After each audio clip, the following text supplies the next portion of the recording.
A paz do Senhor para todos os nossos irmãos, cooperadores, obreiros, superintendentes de escola bíblica, pastores e todos os irmãos e irmãs que estão sintonizados aqui nesse podcast. Bênção de Deus.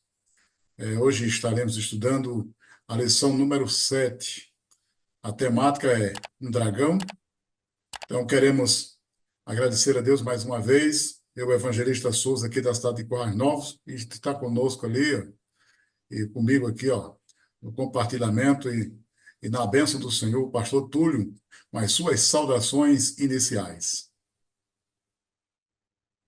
A paz do Senhor, Evangelista Souza, como também a todos os professores, superintendentes da Escola Bíblica Dominical, onde estará também acompanhando esta aula, onde trabalharemos a partir de uma pergunta, um dragão. Certamente é uma aula que trará um conhecimento e assim nos fará ter uma profundidade teológica e bíblica, fazendo com que tenhamos uma vida cristã mais solidificada no conhecimento de uma das principais verdades essenciais da nossa fé.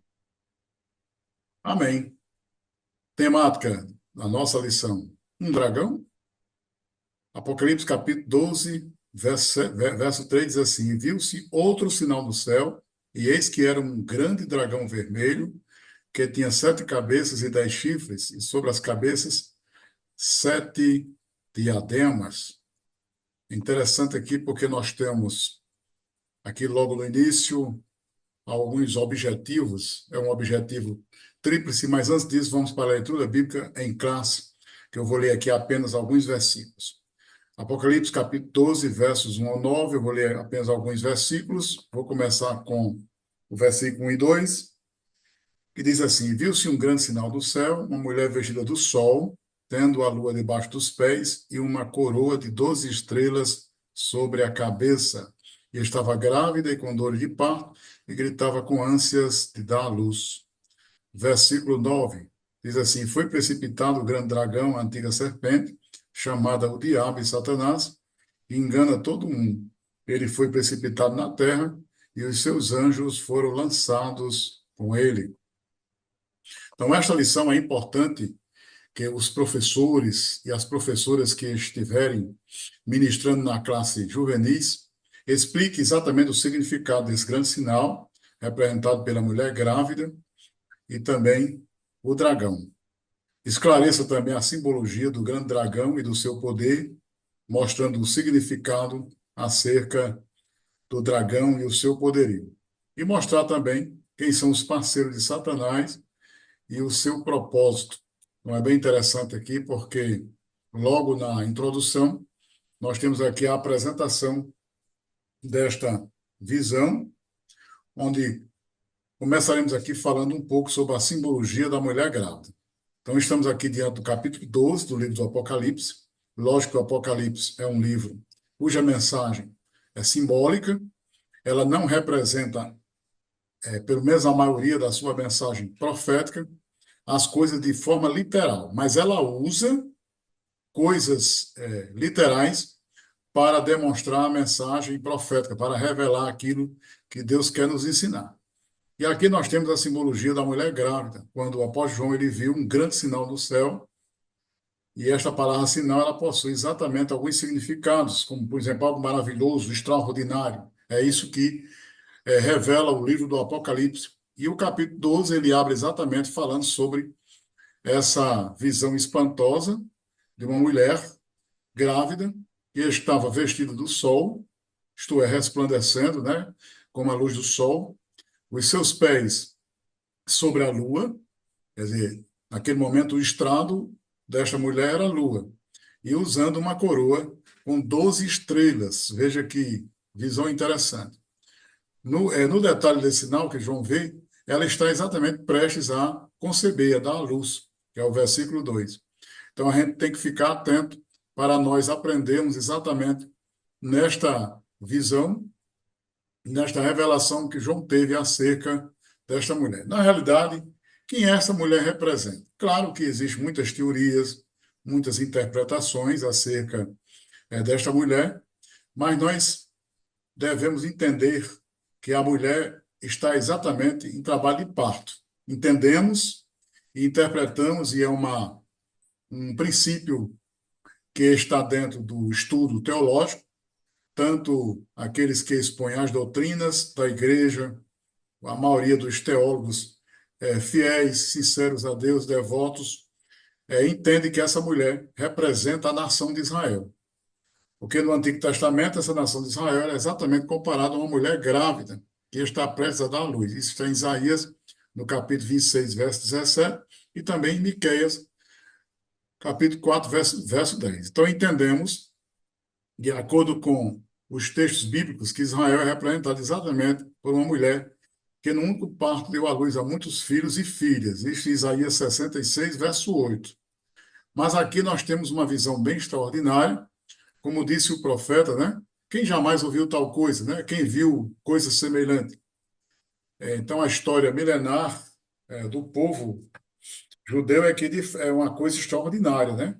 O propósito de Deus para o povo escolhido sempre realizado aí de maneira sobrenatural. Então, essa mulher representa a nação de Israel que está prestes a conceber, e pelo texto bíblico, nós vamos falar exatamente o que é que essa mulher produz. Ela concebe, e entendemos que seja o Messias. A nação de Israel, ela é exatamente a portadora, foi ela quem produziu, e o Messias nasceu da própria nação de Israel. Então, o pastor Túlio aí pode continuar aí tecendo as suas considerações acerca desse tema, sobre essa representação da mulher e o significado desta gravidez.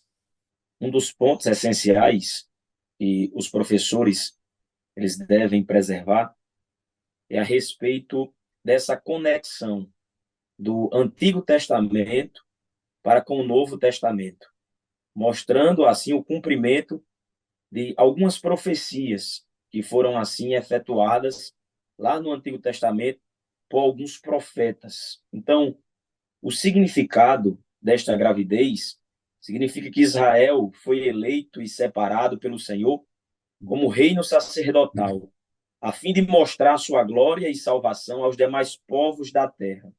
Porém, Israel falhou, entretanto, ainda assim o Senhor manteve a promessa de que o Messias nasceria em Israel.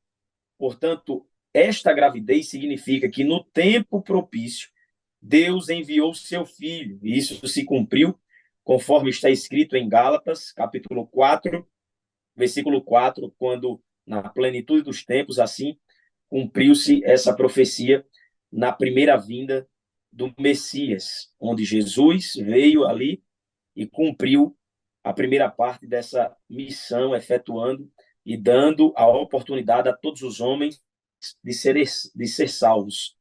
Nascido de mulher, na cidade de Davi, cumprindo o que predisse por meio dos profetas. Ou seja, Lucas, capítulo 2, e versículo 11, nos traz essa informação, pois o nascimento de Jesus é o cumprimento de uma profecia, é algo que já havia sido anunciado, já havia sido predito anteriormente, e que no seu nascimento estava ali se cumprindo a respeito desta promessa. Na visão descrita pelo apóstolo João, Jesus Cristo, Messias, nascido em Israel, virá outra vez e triunfará sobre todo o mal, derrotando Satanás. Então perceba que o significado desta gravidez traz essa conotação de que Jesus virá e trará essa realidade de triunfo e vencerá seus adversários, derrotando assim Satanás. Então perceba que a figura desta mulher em um trabalho de parto aponta para esta realidade. Então essa simbologia, essa visão hermenêutica utilizada no capítulo 12 do livro de Apocalipse, nos mostra essa realidade, nos mostra esse significado a respeito desta gravidez. É bem interessante aí a sua colocação, lógico que segue aqui a linha de interpretação da lição. Nós entendemos que essa mulher não seja a igreja porque ela não produziu essa criança, ela não produziu o Messias. Nós entendemos que seja a nação mesmo de Israel que produziu o Messias. Essa expressão, dores de parto, é no sentido simbólico, não é no sentido literal. Mesmo que a mulher lá sinta dor de parto para ter um filho, no sentido literal, mas João, O apóstolo João, ele tem essa visão, onde ele vê de uma maneira simbólica a nação de Israel, que passou por determinados problemas e sofrimentos até que o Messias nasceu. Então, essa expressão, dor de parto, gravidez, significa que Deus realmente enviou Jesus, que é o Messias, no tempo certo, que é isso aí que o pastor Túlio fez o comentário. Então, Israel é exatamente essa mulher que está vestida do sol, revelando exatamente a sua glória e reflete a luz de Deus para as demais nações da terra. Isaías capítulo 49, verso 6, declara isso. Então, quando a gente abre a Bíblia, as Escrituras, a gente descobre que o Senhor se apresenta como o sol e veste de luz. Então, no momento que Israel está vestida do sol, é como se a glória de Deus também pairasse sobre a nação de Israel, para que exatamente ela produzisse o Messias.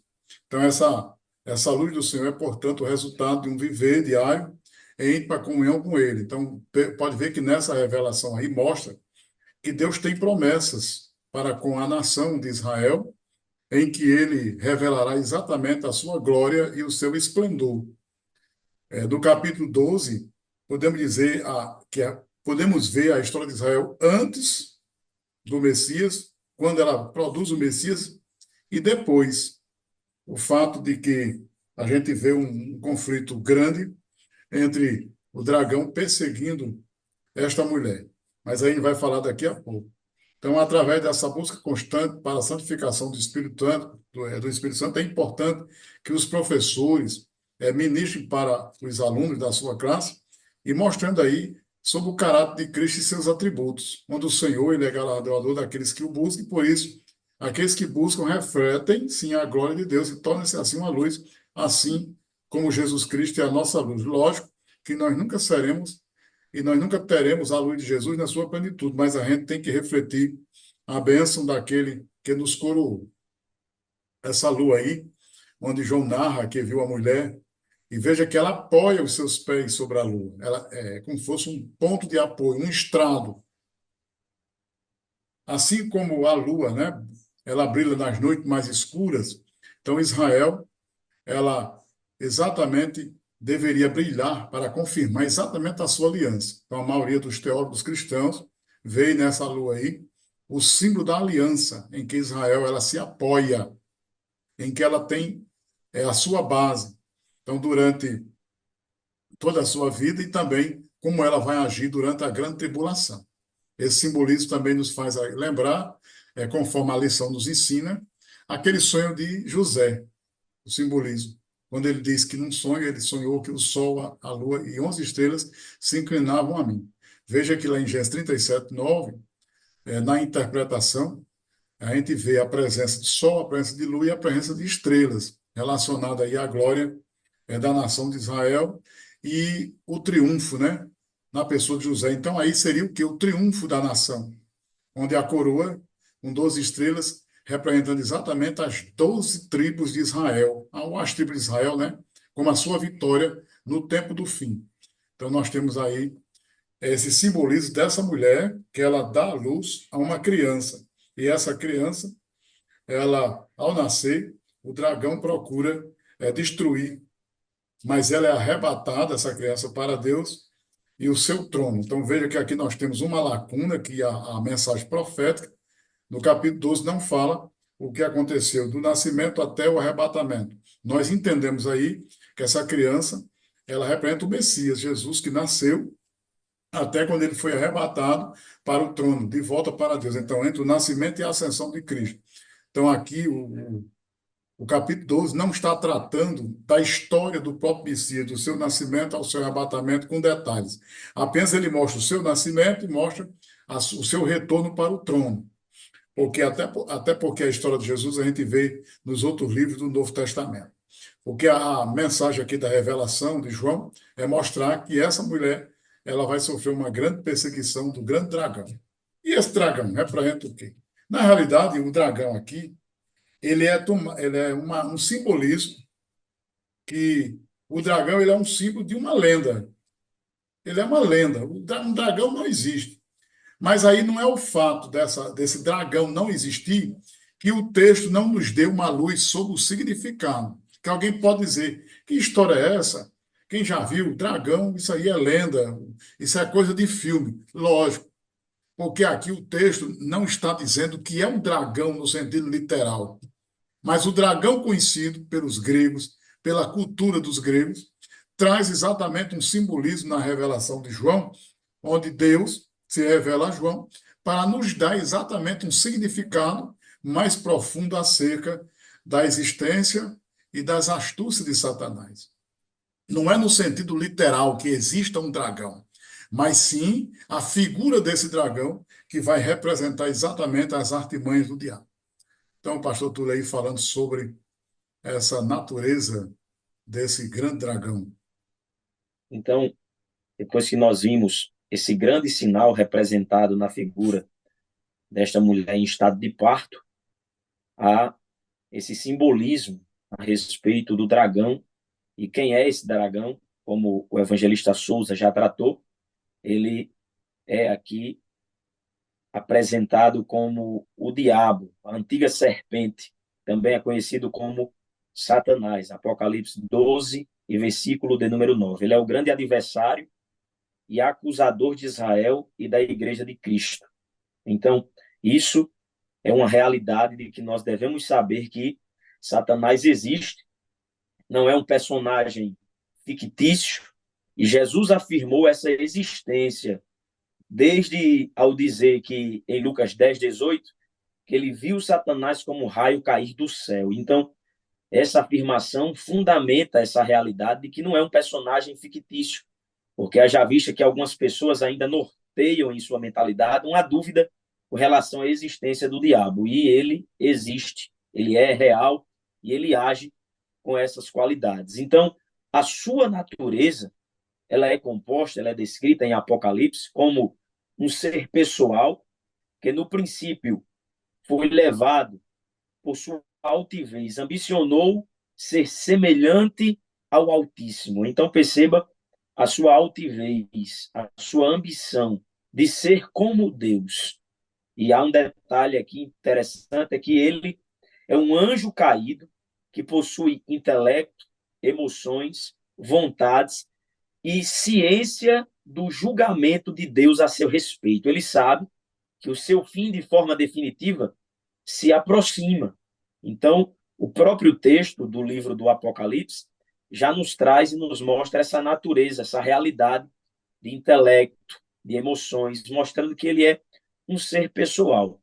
Então, a seu respeito, que nunca mais será para sempre. Por isto, este maligno e mentiroso age contra os eleitos de maneira feroz e desprezível, sabendo que tem pouco tempo. Então, a forma dele agir é essa, de forma feroz e ainda mais de forma desprezível, porque ele sabe que seu tempo se aproxima, há pouco tempo para ele. Então, ele age dessa forma, com essas artimanhas, com essas características, revelando a sua natureza, apresentando-se de fato que ele é um adversário tanto do povo de Deus, da aliança Israel, quanto também da sua igreja. Então, perceba que há esta relação. A natureza deste dragão revela essa sua personalidade de ataque, de ofensa, de desprezo, a fim de abalar a fé dos eleitos, para que assim eles percam,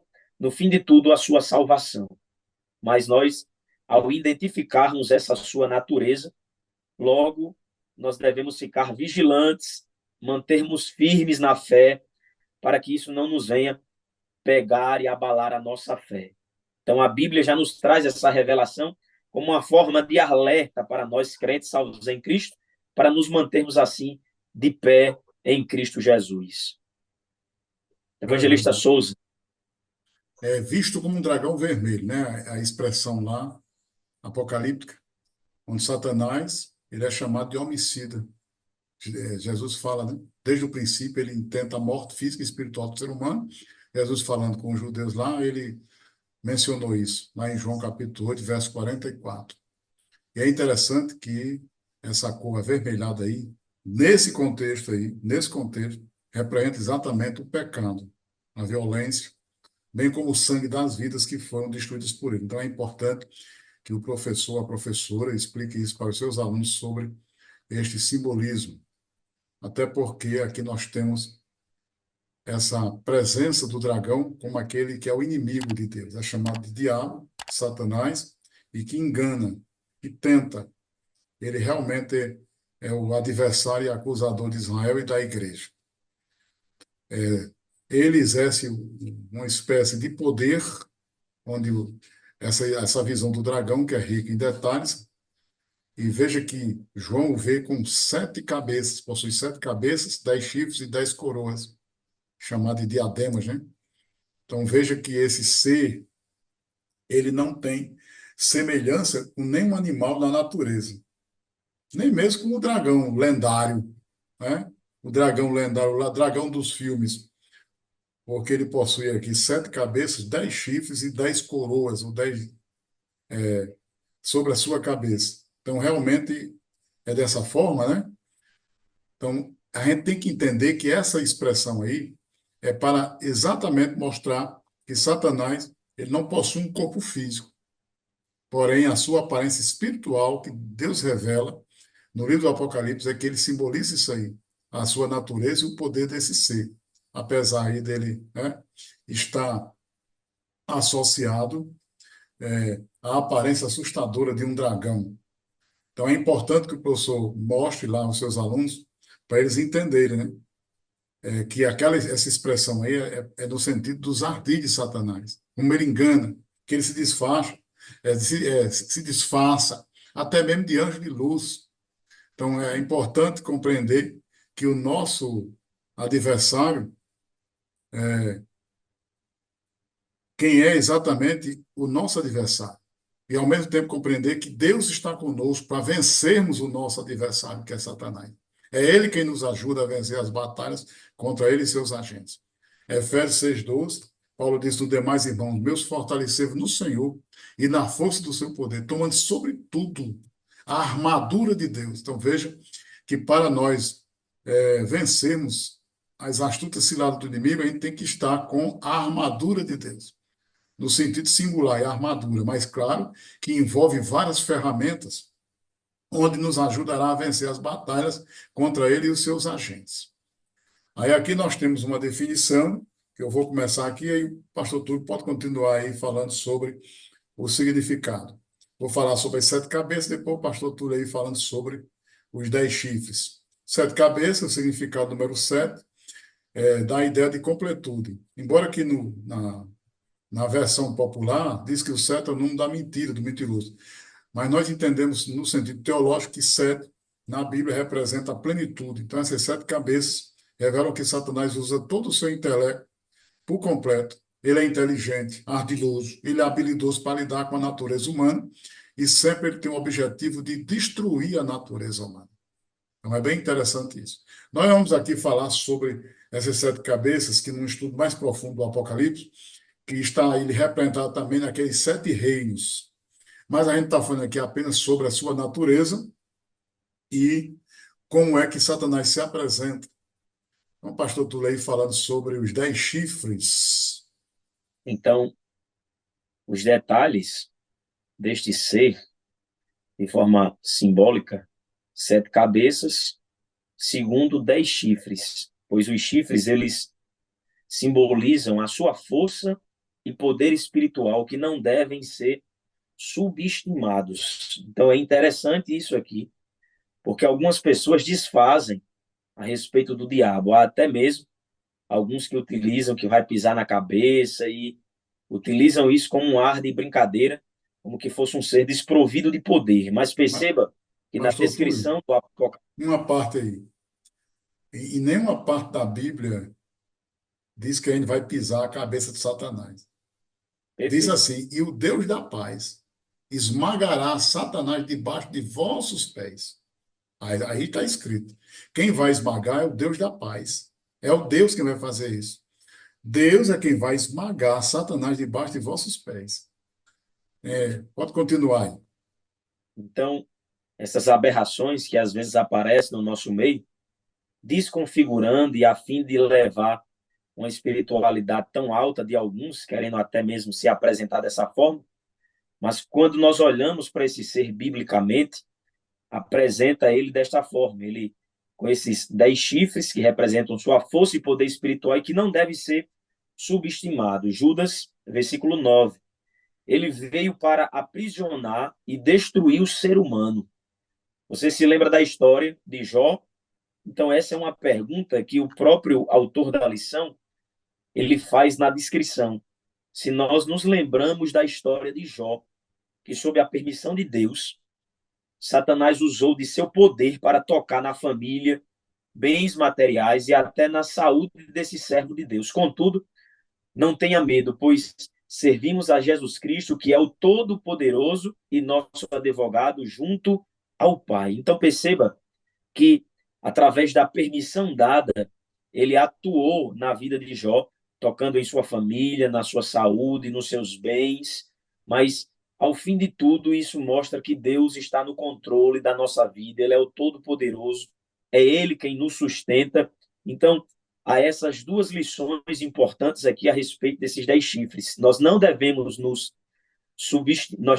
subestimar ao diabo, ele é um ser provido de poder, mas também nós não podemos cair no outro extremo de ficar apavorados, temerosos, como se já estivéssemos derrotados por ele ter esse poder. De forma alguma. Nós servimos a Jesus e Jesus é esse ser todo-poderoso que nos dá confiabilidade, nos dá confiança a continuarmos avançando e guerreando e ultrapassando as barreiras espirituais e vencendo até o grande dia da volta do Senhor para com a nossa vida. Então, essa descrição dessas características desse dragão revela essas personalidades e revela essa condição deste dragão que é Satanás, o diabo. Verdade. Então, falamos aí sobre as 7 cabeças, 10 chifres e agora as 7 coroas ou diademas. Então, esses 7 diademas ou as 7 coroas revelam que Satanás ele tem poder e governa o reino das trevas. O mundo já não maligno, está morto, mas é em consequência das ações satânicas. Então, no Evangelho de João, ele é chamado o príncipe deste mundo, e ele tem vários nomes na Bíblia que descreve o adversário, o leão que ruge ao nosso derredor, é o diabo, Satanás, dragão. Então, tem vários nomes. E seus súditos, que são os demônios, bem como homens e mulheres que se curvam, né, à sua vontade, porque depois da queda de Adão e Eva, o seu reinado se estende aí por esse mundo físico, mas ele tem influência bastante no mundo físico e levando os homens para idealizar tudo aquilo que existe de mal na Terra. Então, o inimigo atua através de seus parceiros, onde João aí narra a sua cauda. Diz que o dragão arrastou para a Terra um terço das estrelas do céu. Então, veja que essa narração aí, de João, nessa visão, ele vai muito mais além. Ele descreve, nessa visão, o passado, o tempo que se passou quando Jesus nasceu, e ele narra também as coisas futuras que vão acontecer. No tempo presente, nesse capítulo 12, significa exatamente o inimigo que está à espreita, sempre olhando para aqueles que são os descendentes dessa mulher, aqueles que guardam os seus mandamentos e a sua palavra, e que está sempre querendo destruir. É o tempo presente hoje. Mas no futuro, nós entendemos que ele será julgado, né? Até Jesus explica isso lá no Evangelho segundo escreveu São João, capítulo 16, a partir do verso 8, que diz que o Espírito, ou o Consolador, né, convencerá o mundo do pecado, da justiça e do juízo. E Jesus explica por quê. Do pecado, porque não crê em mim, da justiça, porque Jesus disse, eu vou para meu Pai e não me verei mais. Então, o Espírito Santo é quem vai convencer quem é realmente a justiça, na ausência física de Jesus na terra. E do juízo, o príncipe desse mundo está julgado. Entendemos que aquele príncipe do mundo representa Satanás. Então, Satanás, juntamente com as estrelas aqui do capítulo 12, representa aqueles anjos que caíram junto com Satã, e em sua rebelião e com ele foram condenados. Então, contudo, até que ele seja lançado no fogo eterno, que é o seu destino, onde ele será julgado, nosso adversário reina em parceria com os seus anjos. Ele não está amarrado. Embora alguns dizem assim, vamos aqui, Satanás está amarrado, mas isso é uma expressão usada no meio pentecostal para indicar até mesmo assim uma euforia, uma certa euforia de fé, no sentido de que ele pode não agir na vida do cristão que tem comunhão com Deus naquele momento, mas no sentido teológico, Satã está solto. E ele reina em parceria com os seus anjos, e esses anjos caídos também são chamados de demônios. Então veja que Satã tem os seus propósitos e ele realmente tenta os homens que dão brecha para ele. Então vamos aqui tecer nossas considerações finais. Pastor Túlio, você falando aí sobre o propósito de Satanás, e eu também encerraria aqui falando sobre as estratégias. São assuntos bastante iguais, parecidos, gêmeos, mas a gente já vai concluindo aqui a nossa exposição. Então, esse quarto tópico, e o primeiro subtópico desse quarto tópico, fala sobre o propósito de Satanás. E dentre alguns que ele tem, o principal propósito do inimigo de nossas almas, primeiro é destruir o Filho de Deus e os seus santos. Porque como está escrito em Apocalipse 12, versículo 4, e o dragão parou diante da mulher que havia de dar à luz, para que dando ela à luz, lhe tragasse o filho. Então perceba que o propósito de Satanás é esse, é destruir o Filho de Deus e os seus santos. Mas perceba que vai ser um propósito inalcançável.